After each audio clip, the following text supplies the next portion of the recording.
Hey guys, how are you doing today?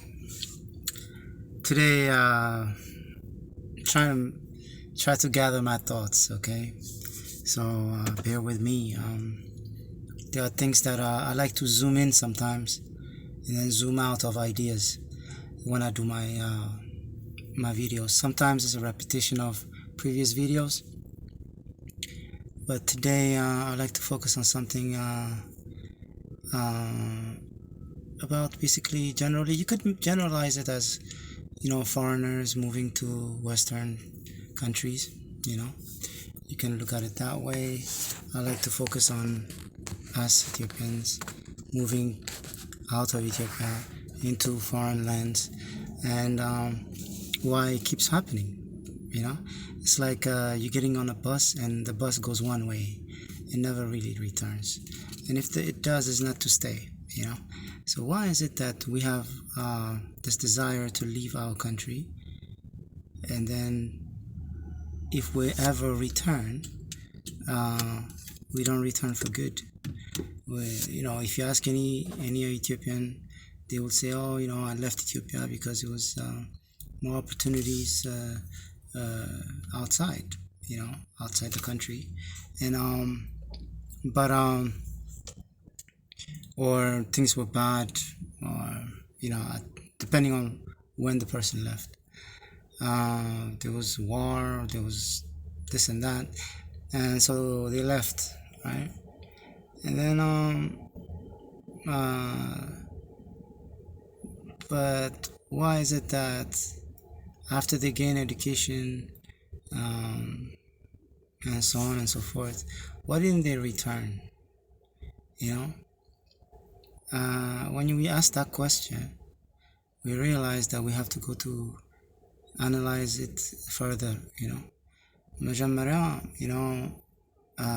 it was made possible.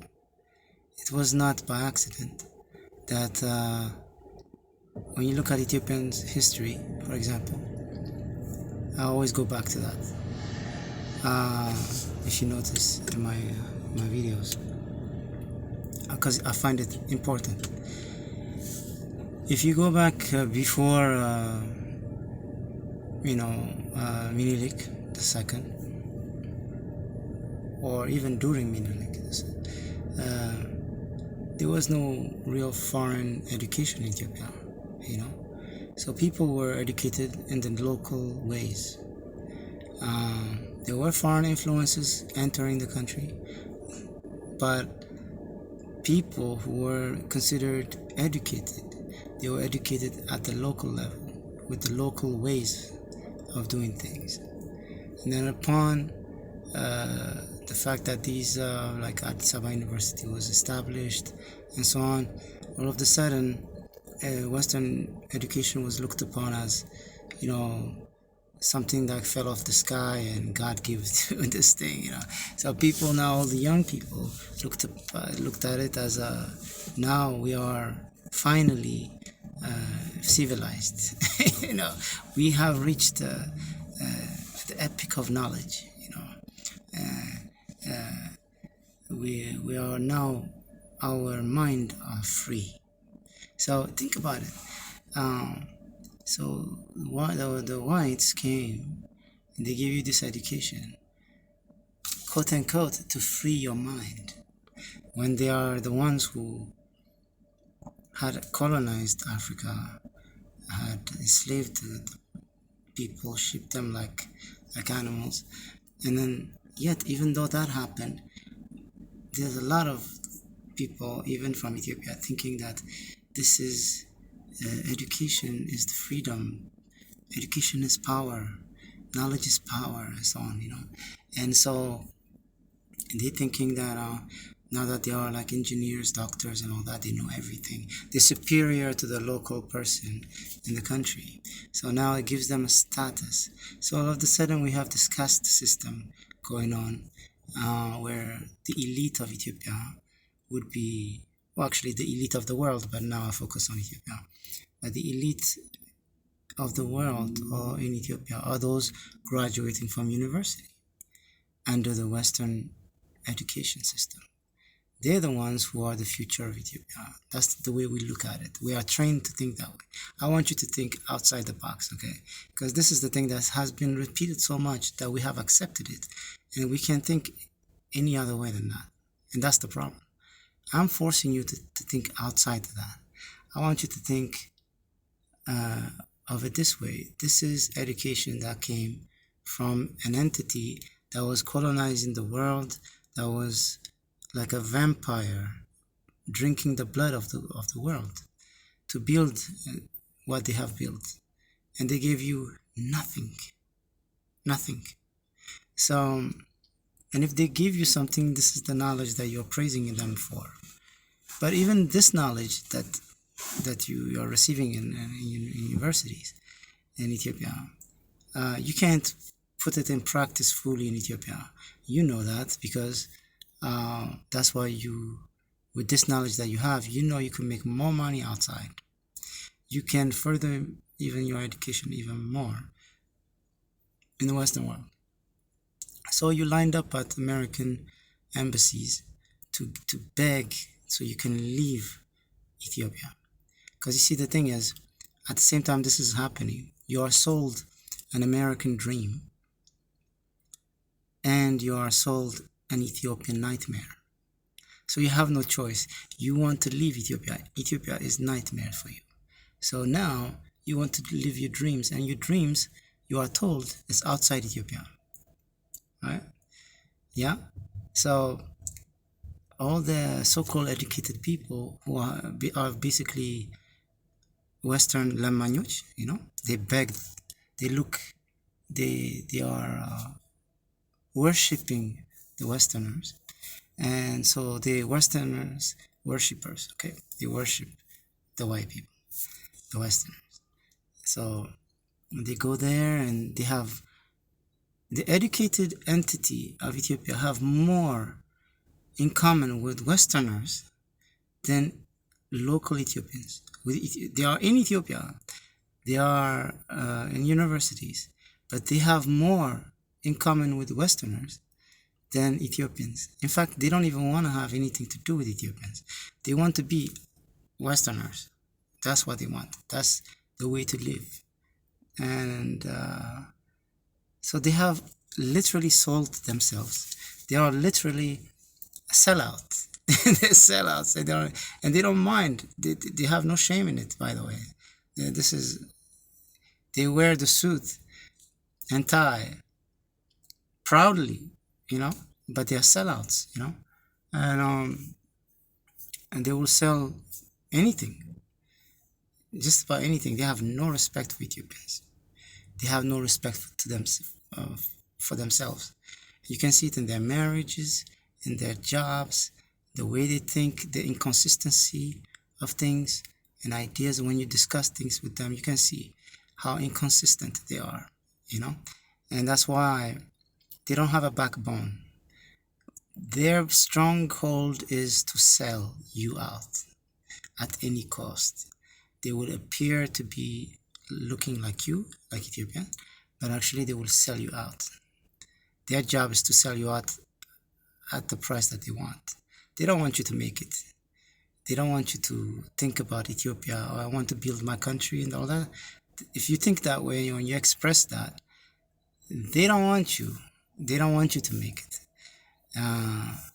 Because they believe there is no dream in Ethiopia. And if there is, that should be theirs, not yours.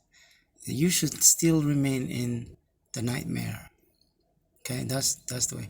And they will look for a way to keep you down from some kind of power from the Westerners to help them keep you down. And let me describe this to you. It's interesting because the Westerners, what they did is they focused on education first. So after the war with the Italians, that was the main focus, really, education in Ethiopia. We want to educate your children in Ethiopia. So all of a sudden, we had these people who graduated, and some of them were doing good. We had like pilots and stuff. It was actually, in a way, it was the educators did their job, but it was also at that time that many things went wrong. They didn't see the king, the emperor, as we shouldn't have emperor. These um, uh, categories, if you will, of education that Ethiopians did not need at the time, but somehow it entered Ethiopia and had made such an impact that it was to the point where the students, the very students that the emperor sent to school, wanted to dethrone him. Okay, so they became the enemy of their father. So it is. So education, it wasn't the Ethiopians in the farms that wanted to dethrone Haile Selassie. It was the very children that Haile Selassie picked to go to school, free of charge, and book and room. They were provided food and everything to go to school because they were seen as the future of Ethiopia. What happened is that these very children that were collected from all areas of Ethiopia without discrimination turned around and became enemies of the regime, if you could call it regime, the emperor. Okay, that's one. So they weaponized the people. They, meaning the Westerners. Okay. So they didn't have to send any military to do what they did. It was a psychological warfare that Ethiopians lost, and they lost it. So, you know what they say, when you put a frog in a boiling water, you put the heat really fast, the frog will jump out because it's sudden change, But if you put the fire slowly, you put it up, slowly, the frog will take comfort and it will not even attempt to jump out. It will boil there. It will die. That's what's happening to Ethiopians. Westerners, what they did is, no, we're not going to go and send a military to defeat these people, because if it's sudden change, the Ethiopians will go and fight. They will recognize what the fight is about. But if you infiltrate them and tell them, oh, how you have beat the Italians twice, you're the future of Africa, and the black people in the period of the world, you're the beacon of history and religion and so on. Ethiopians, they love that stuff. Once you tell them that, they will invite you to their house. They will just love you just because of somebody recognized that. But once they said, this is a way for Westerners to enter your house, enter your mind. But after that, they have a mission, and also is to defeat you, and you will be defeated, because here's how they do it. Okay, in Ethiopia, they made sure that they would put NGOs, and in those NGOs, instead of hiring the men, they will hire the women. Okay, so when you look at it, for example, United Nations in Ethiopia will hire more the women than the men. So United Nations is not an NGO, but it has a lot of NGOs underneath the United Nations, right? And so United Nations will hire all these women, secretaries and low-level managers and so on and so forth. And then there are other NGOs out there, other non-profit organizations that work with the United Nations, and it's all, they're doing work in Ethiopia, so-called legitimate work, but it's not. This is what I'm trying to make you think. Why would these people who had just not even a century ago had colonized Africa came to make 2 wars in Ethiopia, and now all of a sudden they want to do help. They want to help us, help that we didn't even need. Okay, um, and a lot of the problems they actually created themselves. But even if we needed it, why are they gonna give it to us? Nobody gives you anything in life. Nobody. Only God gives you something. No one else. Your father, mother, brother don't give you anything unless there's something in return, either respect or something else. But nothing is free in life. So when somebody gives you a gift, don't take it, because it always comes back. Even if it's your wife, okay, you give the gift. Don't receive the gift, because what it is in exchange you will have to do something.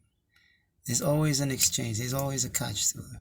So what they do is they give the most of the jobs to the women, and in most countries in the world, including Ethiopia, the head of household is the man. Okay, to destabilize the household, they will give the power to the woman. Suddenly, this woman who didn't have the attention that she once had, now she is the head of a household. She makes more money than the man. She has a say in decision making. She is told that men and women are equal. She has opportunity to travel, something that was inconceivable in most Ethiopian minds. And all of a sudden, look, she can even take the children out of the country. The men can't say anything. Some kids in Ethiopia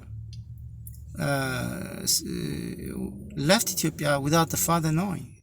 The mother just picked up and left, thinking that she will give better opportunity to her children outside Ethiopia. So remember, we are sold an American dream and an Ethiopian nightmare. And not only that, the woman is indoctrinated by Westerners that the man is the enemy of the household. So he's holding her back. So, and the man, he has no say in it anymore. So now you have a whole household destabilized, and each and every home is destabilized in this way. Not only that, you remember in church it says that God, the head of Jesus Christos is God. Jesus Christ is God. And then the head of the church is Jesus Christos. And the head of the man is the priest. And the head of household is the man. So the man who's learned a lot by going to church he has the duty to educate his wife and children. At the house, he's the head of the house. That's how it was supposed to be. But the Westerners, they destroy that. They said, you know what? The man is not going to go to church to learn anything, because, we're going to cut it down. We're going to stop case ትምህርት ቤት and all that. Kids are not going to go to case ትምህርት ቤት. They won't have any linkage to the priest. The priest won't have anybody to educate. Nobody's going to listen to him anyway, because they said separate church and state and all that. So now most Ethiopians have accepted this because they have removed the king, remember? So now the church is the enemy of the people, whereas before it wasn't so. So this snake that had once corrupted and seduced Hewan has again come to our country and did the same thing. He has seduced the people, the women, into separating them. The women don't want to go to church. They don't want to. How many women have you seen in Ethiopia now wearing Habesha kamis with, the mascal and all that? Nobody's wearing that. Why? Why? Because it's outdated. It's not fashionable. They rather wear mini skirts and makeup and something un-Ethiopian than wear the traditional with all the mascara and all the hairdo and no makeup. They are beautiful without the makeup, but instead, that's what we see, because they are told this is how you should be, and so the women would now that they are given this power over the man, they don't want to give it up. They love this new power, and so instead what they do is, okay, Well, if Ethiopian men are they thinking in the old way, we're going to educate our children the Western way. So now what did they do? What other mistake the woman has done now? She did exactly what the white people wanted her to do. Now the children will be the enemy of Ethiopia. Charash. They're gonna be so westernized that they have nothing in common with Ethiopia or an Ethiopian not. So now the existing Ethiopia that once existed would be erased completely, because yeah, they will look Ethiopian, but they will think like Westerners. So now they won't have any Ethiopian values. So therefore they will be the agents, and they will be catering for a democracy and Western values, not for Ethiopian values. It will take them ages to come back. To realize who screwed them, because those people, they're getting screwed both ways. By the way, they're getting screwed in the Western world because they will always be foreigners. They wouldn't be white, so they won't have white privilege. They won't have any privilege. They will have only what they are given.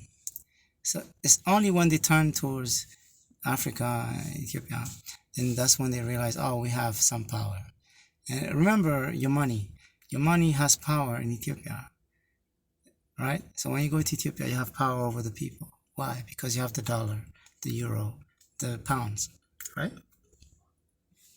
But you're not a supernatural person. You have no real power over the people. You're just as human as the next guy in Ethiopia. But because you are working somewhere, or you lived somewhere, or you spent some time in the Western world, this money you have in your pocket suddenly gets you to make your own people kneel to you. So a lot of guys like that too, because in the Western world they can't get any women, but when they go to Ethiopia, they could get 10 women a day for nothing. The women themselves will sell. They will beg, to sleep with a guy that couldn't even get a woman in the Western world. When he goes to Ethiopia, he could get anyone for nothing. What does that say? That should be a wake-up call. Something is wrong here. We can't go in this direction. That you're killing your country. You're killing your shame. That did not happen during Haile Selassie. That did not happen before, like in Minilik. This was not part of our history. This is not our identity. It's not. It was not. But now it is. Now a woman you can get a woman for, I don't know, $10? I don't know, something like that. Because $10 will be, I don't know, now it's 40, and $1 is 40 birr or something like that. So you give her, 400 birr, she's happy. Yeah, she will sleep with you for $10. Yeah. And so now, if she ends up pregnant and you leave the country, now you give her a burden, and God forbid she has a disease, now you have it. Yeah. But so you are like cupped, you're not looking at your people as your brother and sisters. No, you're looking at them as, how can I screw them for cheap? It's no, I'm being really honest, okay? I'm not going. My videos are always real. I'm telling you the ugliness in us. I don't think it's told enough. And the other thing is, the nature of a woman is anywhere in the world, no matter how beautiful a woman is, a woman basically is a hypocrite. And I know the women don't like that, but it's true. Take the dictionary and look at hypocrite, right? No, just do it. Just do it. I know a lot of guys will be like, oh, this guy's insulting women, blah, blah, blah, He's a word for it. Yeah, I have a sister who says that I am a woman hater or something, But then there's like more. There's a word for that. No, it doesn't come to me. Uh, yeah, and the thing is, you look at the dictionary, look at the the synonymous words with for hypocrite, and you'll see each and every synonymous word for hypocrisy describes a woman. Just do it. Just do it, and you realize, oh my God. Describe hypocrisy. You have described a woman. Yeah, a woman is not a giver. She doesn't give anything. She gives you something, she will remind you for the rest of your life. Yeah, I give him this, da da da, Yeah, yeah. She could be a billionaire and you can be a shoe shiner. Well, a shoe shiner will have to give 70% and she will give 20% in that relationship. Yeah, because by default she thinks that a man should give. That's love. That's the way, and she wouldn't accept any other way, and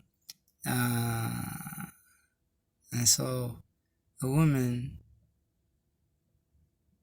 although she carries life, she would sell you out.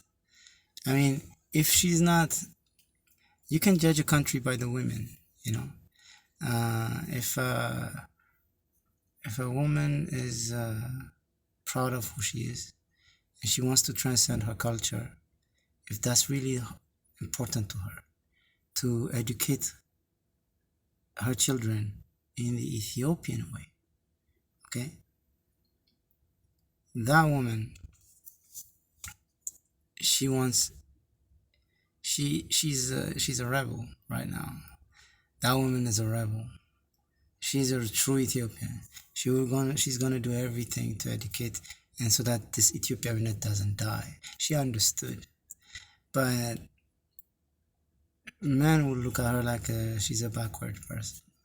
Some men, especially the painte and that's the other thing is, while I was describing all the NGOs and the jobs and the opportunities that the whites have brought, they also brought. So they alienated the population from the church, and they brought other faiths in there. So if you are like Pente and all that, you will have more opportunity either to leave the country, or they will even build a house for you or land or something. They will give some kind of more opportunity to you because they have a relationship with you. They have an interest in you. But the Orthodox or something like that, they will not get it. So the Orthodox will be the enemy, to the Paintes, and the Paintes will always look at the Orthodox as true Ethiopians in the eye of the Westerners. That's why. So now there's this, even though the Ethiopians themselves, now that they have changed camp, they will look at Ethiopians as Orthodox as backward people who don't want to change. They don't want to change. They have too many holidays. That's why Ethiopia is backward. In the meantime, they're the ones who have sold you out. They have sold their soul out, the country out, and they're looking for reformation. They want to reform Ethiopia, just like they have reformed the church, just like how they reformed their family structure. They sold every inch of what Ethiopia is, every inch. So the women today who received this new power, when you look at them, even the young ones, they say, we want to reform. We cannot live in the old ways. We can't. We have to change. Yeah. You know why? Change means be like Westerners. It works during the rest of the world. Why not? So that means these women will impoverish men every single time. Why? Because when they get married, what do they want? They want a big diamond. Yeah, a diamond that Ethiopian cannot afford. Average Ethiopian cannot afford that. Yeah, but yet she wants the big sark. She wants to have this and that. By the time you get married to her, you're, like I said in my other video about poverty, even if, let's say, it's not a big sark, okay? It's not a fancy one, okay? But you would have to spend a good $4,000 in the ring, right? Engagement ring, and I'm making cheap, okay? $2,000 for engagement ring and $2,000 for wedding band, right? That's $4,000, okay? That's $4,000 you guys don't have.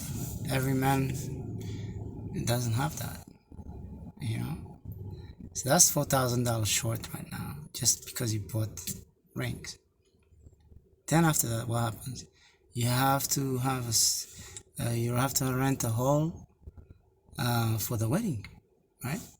That costs money, and the food, and this and that.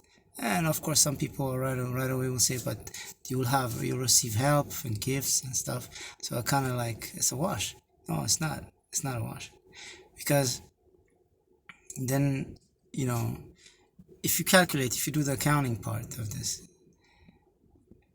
well, you know, you would have spent maybe $30,000 altogether.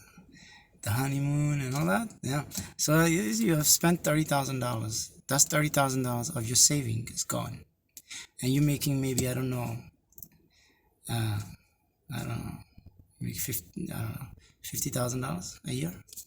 $40,000 is gone, and $10,000 probably. And I'm being nice, okay? It's already, you spent it in taxes, so now you're completely broke, right? I know a lot of guys, when they hear this, are like, oh, okay, oh, this is actually true. Yeah? Yeah. Now you're broke and you're in a marriage. And the woman is like this. So, honey, you gonna buy me a purse from Louis Vuitton? $30,000? You're like, oh my God. Doesn't she see that I just spent $40,000? But she doesn't want to see that. She doesn't think that. She's saying, oh, I marry you. Now you be a man. Be a man. Be a man, right? That's the thing. Okay? And a lot of guys, those who make a little bit more, they see this video and say, oh yeah, well, I'm making $100,000. I don't have this problem. But it's the same thing. If you make $150,000, it doesn't matter, because you spent already $40,000 that you worked hard for, right? On a ring that's worth nothing. You're not gonna look at it. Maybe like the first month you're gonna look at it. After that, most men don't even remember the day they gave the ring. The ring was a big bill. That's what it was, you know. So it was for the woman. It's not really for the man. It's not. Oh, honey, I'll give you this. I remember. Yeah, it was painful. So anyway, what I'm trying to say is, the Westerners, have gotten in our mind, and they messed with us to the point where now the women sakran with all these ideas, they are out of control. They even go outside of Ethiopians and marry a Nigerian or a white person or something like that. So now I didn't touch up on it, but now you have the women are no longer producing Ethiopians. Literally, even by race, they're producing bastards. Okay. So now they're producing enemies, complete enemies. You know, before they were producing Ethiopians that didn't have Ethiopian values. That's what I was talking about. But then there also another wave of women marrying white, Chinese, whatever, and they are producing other populations that are not beneficial to Ethiopia, the Ethiopia that I'm talking about. Okay, so basically, these women are the weapons that Westerners are using against the original Ethiopians who are Orthodox, they have the culture, they want to preserve this and that. No. So they have educated the people to become liberals, right? And not conservative. This way, the men, the women, the children, they will sell themselves cheap. They are like Zimb in Ethiopia. They are Zimb,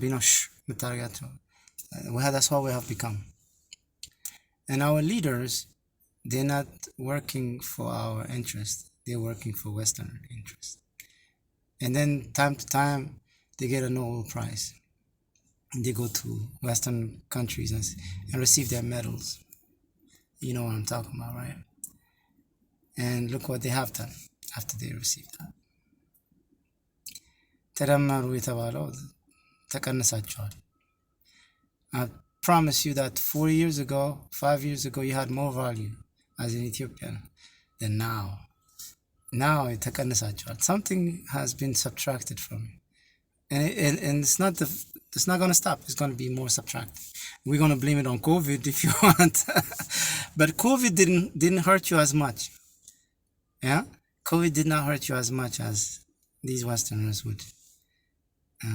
That's what I'm saying. I think I said my piece for today. Have a good day.